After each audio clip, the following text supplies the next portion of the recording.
নমস্কার বন্ধুরা, আপনারা সবাই কেমন আছেন? আশা করি খুব ভালো আছেন। তো বন্ধুরা, আমি আবারও একটা নতুন রেসিপি নিয়ে চলে এসেছি। আজকে রান্না করব মোরলা মাছের ভাপা। তো এখন রান্নাঘরের দিকে যাওয়া যাক। তো আমি এখানে কাঁচা লঙ্কা কুচিয়ে নিয়েছি, সর্ষের তেল নিয়েছি, হলুদ গুঁড়ো আর টমেটো, পেঁয়াজ কুচি, সর্ষে বাটা, লবণ আর গোটা লঙ্কা। তো এবার আমি সব মশলাগুলো এর মধ্যে দিয়ে মাখিয়ে নেব ভালো করে। তো আমি সবার প্রথমে লবণ দিয়ে দিলাম,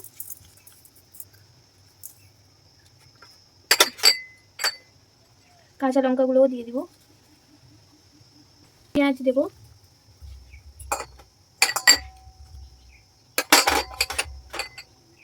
টমেটো কুচি, হলুদ গুঁড়ো,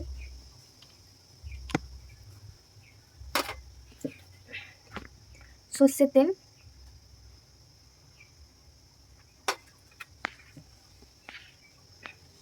সর্ষে বাটা,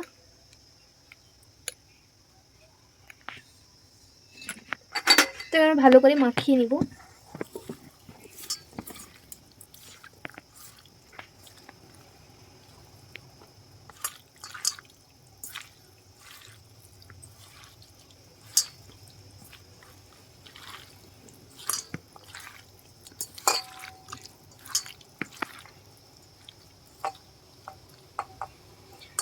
তো একে আমি 10-15 মিনিট এরকমই রেখে দিব।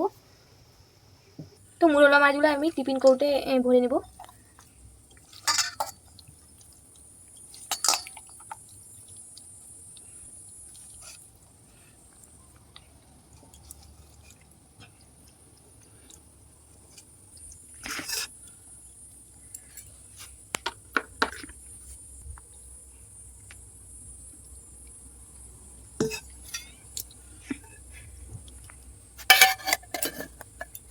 তো এটাকে আমি এখন কড়াইয়ের মধ্যে আমি রেখে দেবো। আমি এবার 20-25 মিনিট মতন রেখে দেবো এভাবে ঢাকা দিয়ে। তো হালকা আঁচে এটা থাকবে। তো বন্ধুরা, ভাপাটা হয়ে গেছে, এবার আমি নামিয়ে নেব।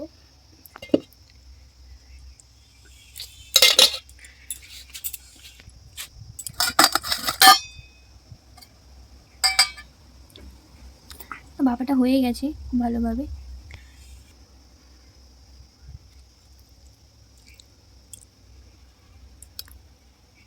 তো বন্ধুরা, এই রেসিপিটা যদি আপনাদের ভালো লেগে থাকে তো অবশ্যই লাইক করবেন, শেয়ার করবেন আর কমেন্ট করবেন। কেমন হয়েছে রান্নাটা আপনারা আমাকে অবশ্যই জানাবেন। আর সাবস্ক্রাইব করতে একদমই ভুলবেন না। তো এই বলে আমি আমার ভিডিওটা আজকে শেষ করলাম।